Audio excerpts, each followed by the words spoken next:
Good morning students, एक बार फिर आपका अग्रसेन कन्या विद्यालय की ऑनलाइन क्लासेज में हार्दिक स्वागत, अभिनंदन। हमारा टॉपिक चल रहा था फ्लोरा। फ्लोवर, ठीक है। फ्लोवर के अंतर्गत सारी चीजें हमने पढ़ ली थी, ठीक है।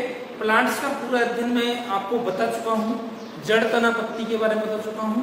उसके बाद पुष्प की पूरी संरचना, पुष्प क्या क्या चीजें होती हैं, किस किस तरह से हमें लिखना है, इसके बारे में आपको बता चुका हूँ। उसके बाद अब जब हम पुष्प पढ़ते हैं तो पुष्प के बाद जो है हम आते हैं फॉर्मूला, पुष्प सूत्र, ठीक है।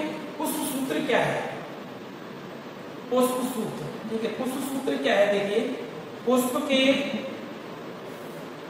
पूरे डायग्राम को या पुष्प के पूरे वर्णन को, ठीक है, बहुत बड़ा जो वर्णन होता है, पुष्प के पूरे वर्णन को एक सूत्र द्वारा प्रदर्शित करना। पुष्प के समस्त वर्णन को एक सूत्र द्वारा प्रदर्शित करना क्या कहलाता है? पुष्प सूत्र कहलाता है। पुष्प के समस्त वर्णन को एक सूत्र के द्वारा प्रदर्शित करना क्या कहलाता है? हमारा पुष्प सूत्र कहलाता है। अब मैंने आपको बताया था कि पुष्प सूत्र लिखने के लिए कुछ शब्दावली है, उसको हम कैसे लिखते हैं मैं आपको पहले बता चुका हूं। एक बार पुष्प सूत्र या पुष्प चित्र बनाने से पहले एक बार फिर मैं आपको बता रहा हूं कि किन किन चीजों का आप लोगों को ध्यान रखना है, कौन कौन सी चीजें हमें पता होनी चाहिए, ठीक है ना। तो मैंने बताया आपको, सबसे पहले उस दिन ध्यान करो आप, मैंने बताया था सहपत्री। पुष्प अगर सहपत्री है, सहपत्र पाए जा रहे हैं तो उसे बीआर से व्यक्त करते हैं। पुष्प अगर क्या है? सहपत्री है, सहपत्र उपस्थित है तो किसे लिखेंगे? बीआर से लिखते हैं, ठीक है। पुष्प अगर असहपत्री है, उसे हम ईबीआर से व्यक्त करते हैं। किसे व्यक्त करते हैं? ईबीआर से। पुष्प अगर क्या है? असहपत्री है तो उसे ईबीआर से व्यक्त करते हैं, ठीक है। मैंने बताया था आपको, पुष्प अगर त्रिज्या सममित है, त्रिज्या सममित, उसे हम इस प्रकार से व्यक्त करते हैं। त्रिज्या सममित है तो इस तरह से प्लस का निशान गोले में बंद, ठीक है, इस तरह से व्यक्त करते हैं। पुष्प अगर एक व्यास सममित है,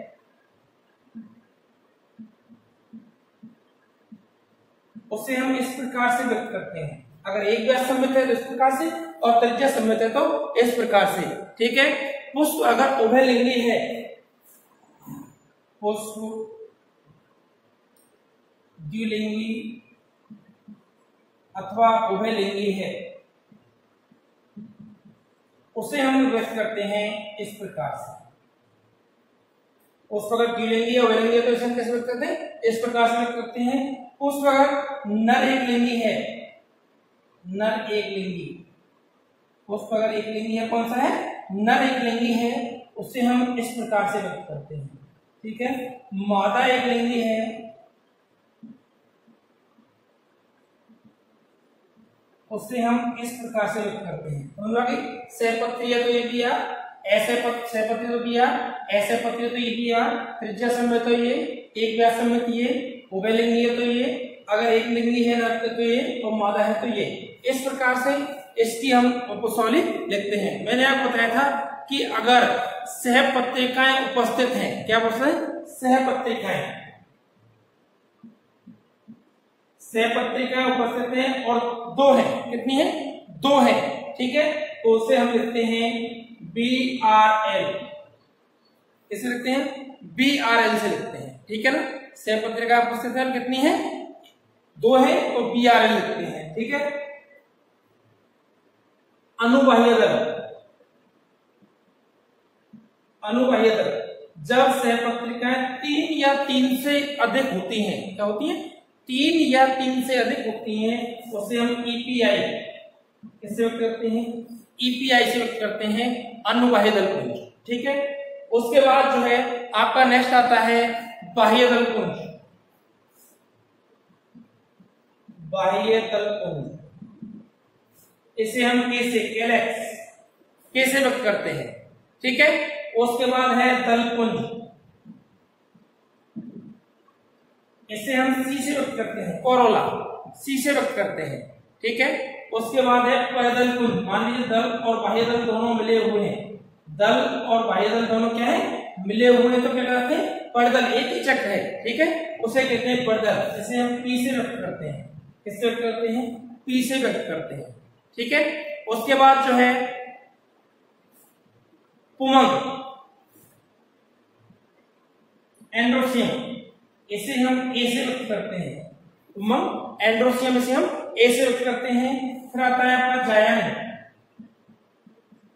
गाइनोसियम, इसे हम जी से व्यक्त करते हैं। किससे व्यक्त करते हैं? जी से व्यक्त करते हैं। ठीक है। अब है पुंकेसर दल लग्न। पुंकेसर दल लग्न, पुंकेसर क्या है?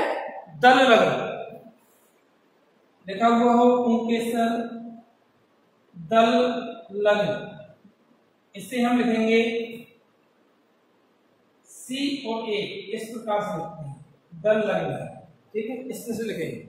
अगर मान लीजिए देखो परिदल लग्न, पुंकेसर परिदल लग्न, इसे हम पी ए इस तरह से लिखते हैं। ठीक है, इस तरह से लिखते हैं। ठीक है। अब मान लीजिए लिखा हो पुंके जो है जयांग जो है युक्तांडकी, जयांग युक्तांडकी। ठीक है, उसे हम जी को इस तरह से कोष्ठक में बंद कर देते हैं। ठीक है, जो भी संख्या होती है या उस संख्या को जो है यहाँ कोष्ठक में बंद कर देते हैं। जो भी संख्या होगी वो इस तरह से बंद कर देते हैं। ठीक है। मान लीजिए मैंने बताया था आपको अंडाशय ऊर्ध्ववर्ती अंडाशय, तो जी के नीचे जो है इस तरह से लगाते हैं। ठीक है। अंडाशय अधोवर्ती, जी के इस तरह से ऊपर लगाते हैं। अंडाशय अर्धऊर्ध्ववर्ती।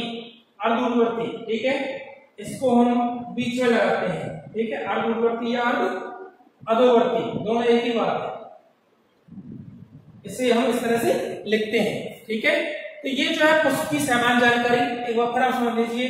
पुष्प अगर सहपत्री है तो बी आर, असहपत्री है तो ए बी आर, त्रिज्या सममित तो इससे व्यक्त करेंगे, एक व्यास सममित तो इस तरह व्यक्त करेंगे, पुष्प द्विलिंगी है तो इस तरह से व्यक्त करेंगे, एक लिंगी नर है तो 3 का निशान, एक लिंगी मादा है तो नीचे प्लस का निशान। सहपत्रिकाएं हैं उपस्थित तो बी आर है। सहपत्रिका अनुबहिदल, जब सहपत्रिकाएं 2 या 2 से अधिक होती हैं तो अनुदल बनाती हैं। 3 या 3 से अधिक होती है तो बनाती है अनुबहिदल बनाती हैं। इसे हम एपिकैलेक्स ईपीआई से व्यक्त करते हैं। बाह्यदल पुंज के से कैलेक्स, दलपुंज सी से कोरोला। ठीक है। परिदल पी से जब दल और बाह्यदल दोनों मिल जाते हैं तो क्या बनाते हैं? परिदल बनाते हैं। इसमें पी से व्यक्त करते हैं। उमंग ए से, जयंग जी से, पुंकेसर दल लग्न हो, पुंकेसर हम दल लग्न सी से जुड़े हुए हो तो इस तरह से ऊपर बनाते हैं। इस तरह से ए और सी को जोड़ देते हैं। जब पुंकेसर परिदल लग्न हो, परिदल से जुड़े हुए हो तो पी से जोड़ देते हैं। अंडाशय युक्तांडपी हो तो जो संख्या होती है एकांडपी, द्विअंडपी या त्रिअंडपी, उसे हम इस तरह से कोष्ठक में बंद करते हैं। ठीक है। ऊर्ध्ववर्ती है तो नीचे, अधोवर्ती है तो उसके ऊपर, और अर्ध ऊर्ध्ववर्ती या अर्ध अधोवर्ती है तो जी के यहाँ इस तरह से लगाते हैं। इस प्रकार से हम पुष्प वाली इसका अध्ययन करते हैं। ये आपको आना चाहिए। पुष्प सूत्र अगर हमें पढ़ना है तो ये हमें आना ही चाहिए। ठीक है। देखिए अब जैसे मैं आपको बता दूं, मान लीजिए हम सरसों का लें, सरसों की पुष्प सूत्र लिखें तो देखिए कैसे लिखेंगे हम।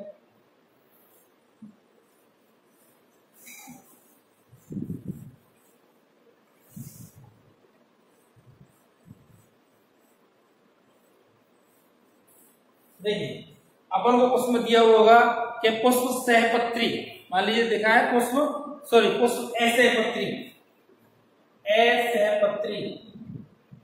पुष्प कैसा है? असहपत्री है। ठीक है। द्विलिंगी, त्रिज्या सममित द्विलिंगी, पुष्प कैसा है? त्रिज्या सममित है, द्विलिंगी है, असहपत्री है। ठीक है। बाह्यदल 4 2 के चक्रों में 2+2 2 के चक्रों में, बाह्यदल 4 2 के चक्रों में, दल 4 ठीक है। उमंग 6 लेकिन कैसे हैं? चतुर्दीर्घी पुंकेसर है। ठीक है, ध्यान रखना चतुर्दीर्घी है।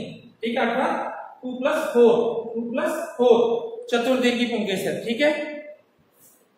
अंडाशय ऊर्ध्ववर्ती, अंडाशय ऊर्ध्ववर्ती, ठीक है, द्विअंडपी युक्तांडपी, द्विअंडपी युक्तांडपी, द्विअंडपी युक्तांडपी, ठीक है। तो अपन आसानी से कैसे लिखेंगे, ऐसे पत्री EBR, ठीक है, त्रिज्या सममित द्विलिंगी आना चाहिए, हमें पता होना चाहिए कैसे व्यक्त करना है।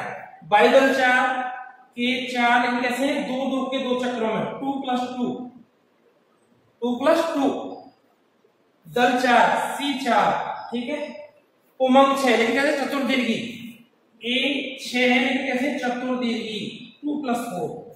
अब ध्यान करो, मैंने चतुर्दीर्घी बताया था पुंकेसर आपको, द्विदीर्घी चतुर्दीर्घी, तो 2 + 4, ठीक है। उसके बाद है जयांक G, कितना है आपका 2, युक्तांडपी है, जुड़े हुए हैं, ऊर्ध्ववर्ती अंडाशय है, तो इस तरह से बना दिया, ठीक है ना।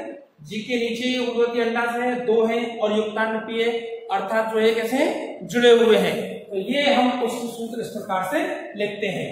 अब चाहे कुछ भी दे दे हमें, आप चाहे कुछ भी, कोई हमें कुछ भी दे दे, हम कैसे लिख सकते हैं इनको आसानी से। जैसे मान लीजिए एक और ले लीजिए आप, एक और मैं आपको बता दूं, यहाँ कुछ समझ में आ गया। अब देखिए एक और लिखिए आप, जैसे पुष्पीय लक्षण हमें दे रखे हैं, पुष्प सहपत्री, कैसा है, सहपत्री, पुष्प सहपत्री, ठीक है, त्रिज्या सममित, त्रिज्या सममित द्विलिंगी, कैसा है, पुष्प सहपत्री है, त्रिज्या सममित है, द्विलिंगी है, ठीक है। अनुबाह्य दल उपस्थित, अनुबाह्य दल 6 से 7, 6 से 7 क्या है, अनुबाह्य दल है, ठीक है, अनुबाह्य दल 6 से 7, ठीक है। दल 5, बाह्य दल, बाह्य दल 5 संयुक्त, अब ध्यान रखना बाह्य दल 5 कैसे संयुक्त हैं, जुड़े हुए हैं, ठीक है। दल 5, दल 5, दल कितने हैं, 5 हैं, ठीक है। पुंकेसर असंख्य, पुंकेसर असंख्य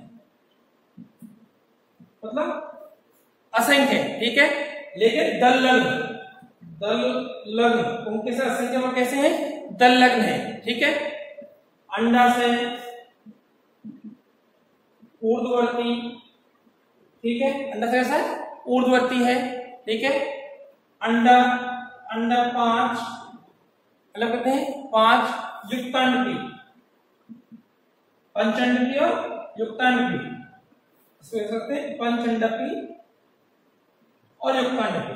ये मान लीजिए हम लोग दिया हुआ है, ये गुड़हल का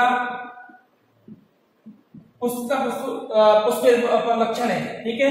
पुष्प सहपत्री है, त्रिज्या सममित है, द्विलिंगी है, अनुबाह्य दल 6 से 7, बाह्य दल 5 संयुक्त है, बाह्य दल कितने 5 और कैसे संयुक्त है, दल 5 पुंकेसर असंख्य, दल लग्न, असंख्य लेकिन कैसे दल लग्न, दल से जुड़े हुए हैं, ठीक है।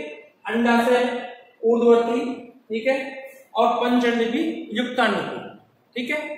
अब इनको हम आसानी से बना सकते हैं। जैसे देखिए त्रिज्या सहपत्री BR, ठीक है, त्रिज्या सममित, ये त्रिज्या सममित हो गया, द्विलिंगी, ये द्विलिंगी हो गया, EPI एपिकैलेक्स 6 से 7,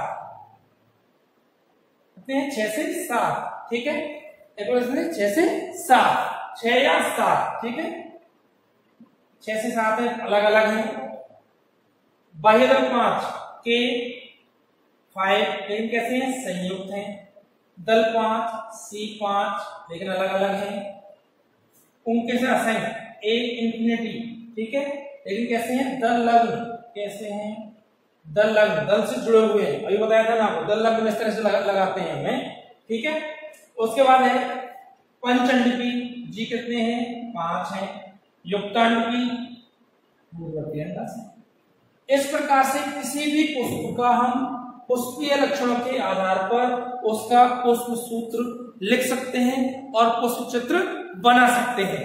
ये जो है आपका सामान्य जो है पुष्प के उसके लक्षण, ठीक है। फॉर्मूला कैसे लिखते हैं, किससे व्यक्त करते हैं, ठीक है। वो सूत्र कैसे लिखेंगे, पूरे पुष्प का वर्णन, देखिए आपने पूरे पुष्प का जो वर्णन है वो एक छोटे से सूत्र में हमने पूरा पुष्प लिख दिया। इस पुष्प सूत्र के आधार पर हम पुष्प का वर्णन भी आसानी से कर सकते हैं, ठीक है। ये हुआ आपका पुष्प सूत्र, फ्लावर फॉर्मूला, ठीक है। अब देखिए, मान लें हम किसी, अब हम नेक्स्ट टॉपिक में जो है हम आपको अब फैमिलियों के बारे में पढ़ेंगे, पुष्पों के बारे में पढ़ेंगे। हमारी सारी चीजें क्लियर हो चुकी हैं, ठीक है।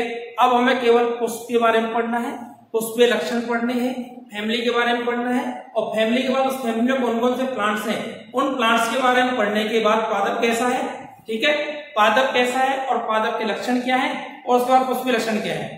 पुष्पीय लक्षण के आधार पर पुष्प सूत्र और पुष्प चित्र हमें बनाना है। यही हमारी अब आगे जो है सभी जो 4th और 5th यूनिट है इसमें यही दिया हुआ है, ठीक है। अब चलिए नेक्स्ट हम सबसे पहले हमारी जो फैमिली आती है वो आती है रेनकुलेसी।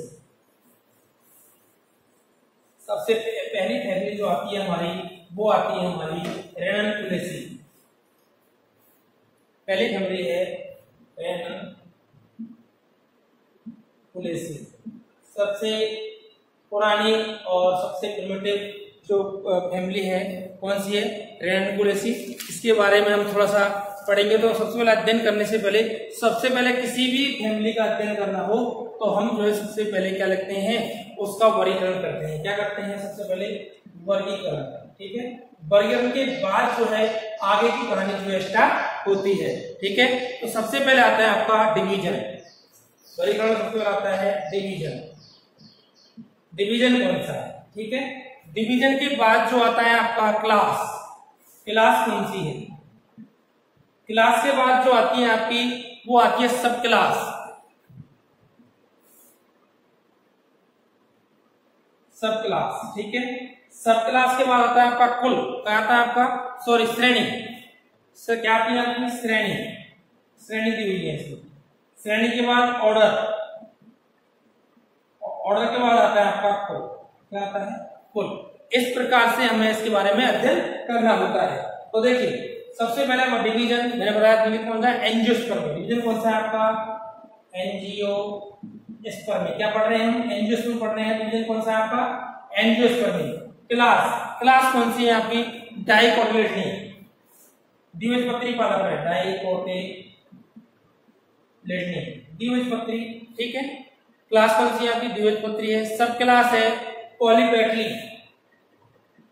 अब आप वर्गीकरण ध्यान करो आपका, ठीक है। सब क्लास कौन सी है आपकी, पॉलीपेटली, ठीक है। पॉलीपेटली सब क्लास है। श्रेणी है थैलेमी फ्लोरी, श्रेणी है थैलेमी। अब आप ध्यान दीजिए वर्गीकरण, थैलेमी फ्लोरी, ठीक है। ऑर्डर जो है, ऑर्डर है आपका रेनेल्स। गण कौन सा है, रेनेल्स, गण है आपका रेनेल्स। और फैमिली है आपकी रेनकुलेसी, फैमिली है आपकी रेनकुलेसी। इस प्रकार से जिस भी फैमिली का अध्ययन करना होता है सबसे पहले क्या करते हैं, हम वर्गीकरण करते हैं, क्लासिफिकेशन करते हैं, और क्लासिफिकेशन के बाद में जो है इसको हम आगे पढ़ना स्टार्ट करते हैं। तो जैसे कि डिवीजन एंजियोस्पर्मी, क्लास डाइकोटिलेडनी, सब क्लास पॉलीपेटली, श्रेणी थैलेमी फ्लोरी, ऑर्डर रेनल्स, और कुल है आपका रेनकुलेसी। इस प्रकार से सर्वप्रथम क्या करते हैं, उसका हम वर्गीकरण करते हैं, और वर्गीकरण के बाद जो है हम उसके सामान्य लक्षण कौन कौन से हैं उनका अध्ययन करते हैं। तो देखिए सामान्य लक्षणों के बारे में आप समझिए। रेनकुलेसी फैमिली, रेनल्स कुल जो है सबसे प्रिमिटिव कुल है, सबसे पुराना कुल है। इसके सामान्यतः देखिए अब ये कैसे हैं, पादप जो है ऊर्ध्वशाख, ऊर्ध्व में से उठे हुए ऊर्ध्वशाख होते हैं, ठीक है। पर्णें जो होती है हस्ताकार कटी हुई, ठीक है। पर्णधार आच्छद होती है। पुष्प जायांगधर, ठीक है। पुष्प का होता है जायांगधर होता है। अब देखिए इसका देखा अपन वितरण, पुष्प इसके पादप जो है कहाँ पाए जाते हैं। रेनकुलेसी के लगभग 50 वंश, कितने वंश, लगभग 50 वंश और 1500 जातियां हैं। लगभग है 50 वंश और 1500 जातियां जो है इसकी पाई जाती है। 50 वंश कुल तो क्या है, रेनकुलेसी है, इसमें वंश जो है 50 और जाति लगभग 1500 पाई जाती है, ठीक है। ये उत्तरी शीतोष्ण एवं ठंडे प्रदेशों में पाए जाते हैं। उत्तरी शीतोष्ण एवं ठंडे प्रदेशों में पाए जाते हैं। ठंडे प्रदेशों में पाए जाते हैं अर्थात ये शीतोष्ण क्षेत्र में पाए जाते हैं। ठीक है, हमारा जो देश है इसमें ये पहाड़ी क्षेत्रों पर हिमालय के आसपास जो है वो परिस्थित पाए जाते हैं। ठीक है, प्रकृति ये पौधे जो होते हैं सामान्यतः एक वर्षीय या बहुवर्षीय होते हैं, शाक होते हैं। ठीक है, इनमें चिरकालिक प्रकंद उपस्थित होते हैं। जमीन के नीचे वाला भाग कैसा होता है, चिरकालिक हमेशा बना हुआ रहता है। ठीक है, इसमें जो है तना जो है सामान्यतः शाकीय, ऊर्ध्व आरोही शाखित हो सकता है। ठीक है, पत्तियां जो होती हैं वो स्तंभित या रेडिकल अनुपर्णी होती हैं। पर्णनाक्षत्र के रूप में चौड़ा पर्णफलक होता है, हस्ताकार होता है या संयुक्त होता है। ठीक है, इसके जो पुष्प होते हैं, पुष्पक्रम जो होते हैं वो एकल शीर्षक पाया जाता है या ऐसीमक्ष पाया जाता है या शाखित ऐसीमक्ष पाया जाता है। ठीक है, इसके जो पुष्प होते हैं वो सैवरंत, सैपत्री, सर्पिल रूप से लगे हुए, चक्र रूप से लगे हुए होते हैं। ठीक है, इसमें दल और बाह्य दल दोनों मिलकर के परिदल बनाते हैं अर्थात इसकी फैमिली में जो है वो क्या पाया जाता है, परिदल पाए जाते हैं। ठीक है, ये जो है पर्ण इसमें जो है इसमें जो परिदल होते हैं वो परिदल उपस्थित होते हैं। रेनकोरेसी की जो एडवांस फैमिलियां जो हैं जैसे डेल्फिनियम ओडेसिस है, इनमें जो है बाह्य दल और दल उपस्थित होते हैं। ठीक है, और अन्य जो पादप है जैसे एक्रोनेटम है, इनमें जो है वो दल उपस्थित होते हैं और स्पर्शी होते हैं। इस प्रकार से हम फैमिली का अध्ययन करते हैं। तो फैमिली के अध्ययन के बाद इसमें जो प्लांट्स आते हैं उन प्लांट्सों का अध्ययन करके उन प्लांट्सों के पुष्पीय लक्षणों के आधार पर, उनके पादपीय लक्षणों के आधार पर हम जो है पुष्प सूत्र और पुष्प चित्र का वर्णन करते हैं। हमारा इसमें नेक्स्ट टॉपिक जो आता है वो आता है आपका नेक्स्ट इसका पादप है डेल्फिनियम ओडेसिस, जिसके बारे में हम कल पढ़ेंगे और कल आपको पुष्प सूत्र और पुष्प चित्र के बारे में बताऊंगा। तब तक के लिए थैंक यू।